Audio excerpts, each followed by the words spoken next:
Hello Scorpio, this is Inspire 2016 with your weekly tarot reading for the week, commencing the 23rd of October until the 30th of October 2023. The first card for you is representing. How do you feel about yourself? Your card is the Five of Pentacles. If you have suffered a loss, know that there are people around you who are willing to help.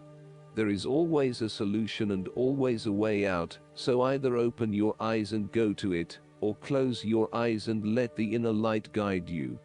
Often, what has caused these financial problems is a matter of your own emotions. Greed will lead to loss, anxiety will lead to error, possessiveness will lead to solitude.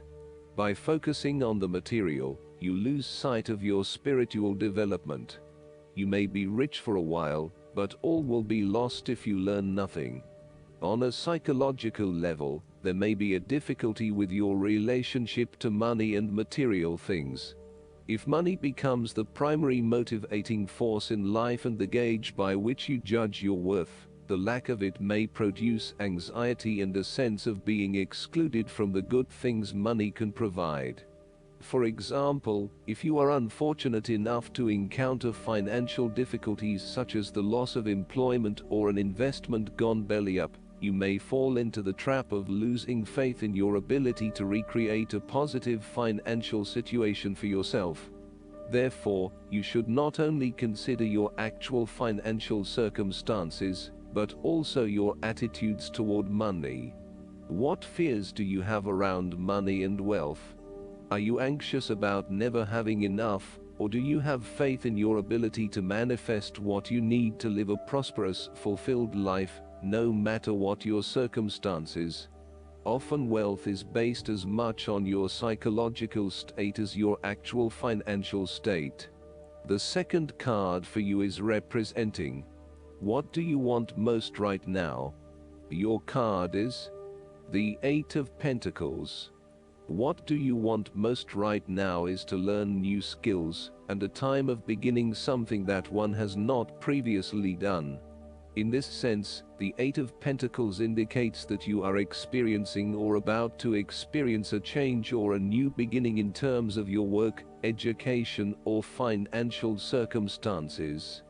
However, this card symbolizes a concentrated determination to master the new skill being learned, and the single-minded effort of someone who has consciously chosen a new career path or creative undertaking. This card shows a diligent and hard-working attitude, and indicates that you are applying yourself fully to whatever is at the center of your attention. This card creates success through perseverance and individual initiative, as opposed to luck or the generosity of others. The Eight of Pentacles suggests you are working away at the finer details of the various aspects of your life, in an effort to continuously improve your situation. You may be unhappy with your current state, and you know you need to make some important changes in your life to increase your overall satisfaction. This card is a really positive sign that you are committed to making those changes, and to ensuring that you give yourself the best possible chance.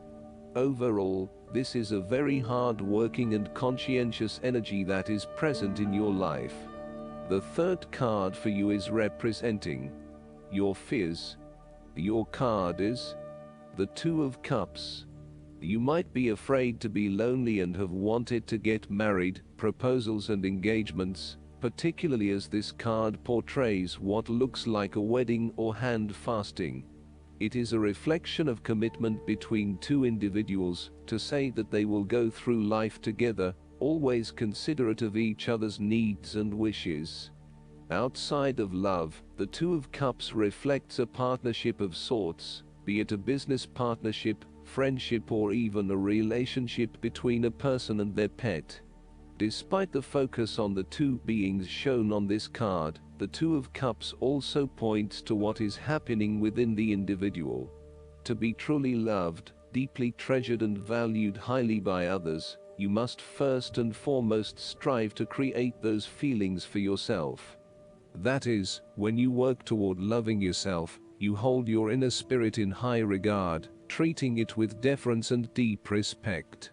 When you see yourself in this positive light, other people cannot help but respond to your personal sense of value in an equally positive manner. The fourth card for you is representing what is going for you. Your card is the Six of Cups.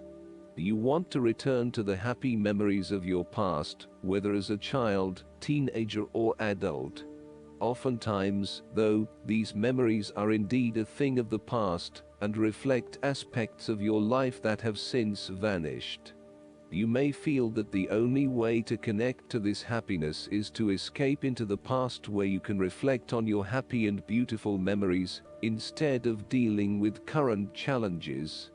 This is fine if you are simply taking a walk down memory lane, but it is important that you live in the present and accept your current circumstances, rather than always living in the past. Oftentimes, there is nothing wrong with looking back at the good times for inspiration when things are not going so well. In the midst of change and crisis, the Six of Cups suggests that looking back at what you have endured is a good way to assure yourself that, whatever trials lay ahead, you will meet them, and you will overcome them as you overcame others. You need to take time out to heal, look back on the past, and all the good that lies there. During this period of reflection, there is no need to focus on the negative. Instead, bring all of the positive energy from the past into your present and your future. The fallen cups are now full and upright again, but with blooming flowers that cannot be spilled or washed away. Now that you have looked back, the way forward will be clear and enlightening. The fifth card for you is representing what is going against you. The Page of Swords. You are afraid and acting hastily, without thinking things through properly.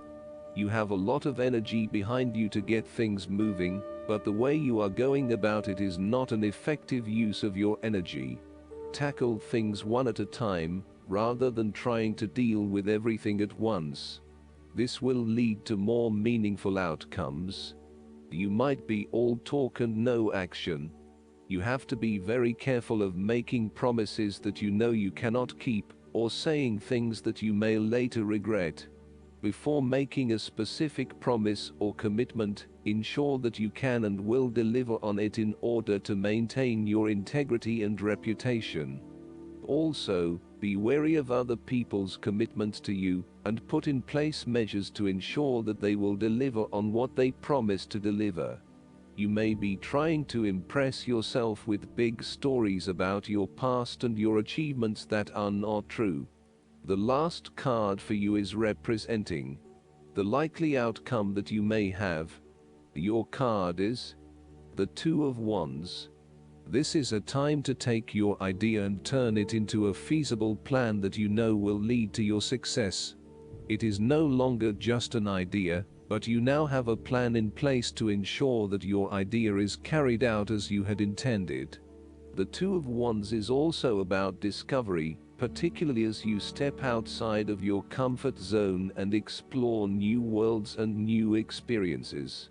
It may take some courage to take the first step, but this card gives you the confidence of self-knowledge. You know what your goal is, what your creative process is directing for you, and you are confident in its eventual fulfillment. The Two of Wands indicates that you will begin to consider your longer-term goals and aspirations, and will plan ahead for what you need to do to achieve these goals. You have already come so far, but now you feel it is ready for a change, this time with your long-term future in mind. You may be considering overseas travel, further education, or a major career change at this point, in order to expand your learning and development, and to grow your horizons beyond your immediate environment. With careful planning and a moderated approach, you will set yourself up for success in the future. Last but not least, the guidance card for you is the Dreams of Abundance. This card signals that the angels of abundance have been sending you inspiration and guidance through your dreams. When you are asleep, Your ego is offline and you are more open to receiving guidance. It is important to analyze what your dreams are trying to impart. Sometimes on the surface they may not even make a great deal of sense, as their content is often symbolic.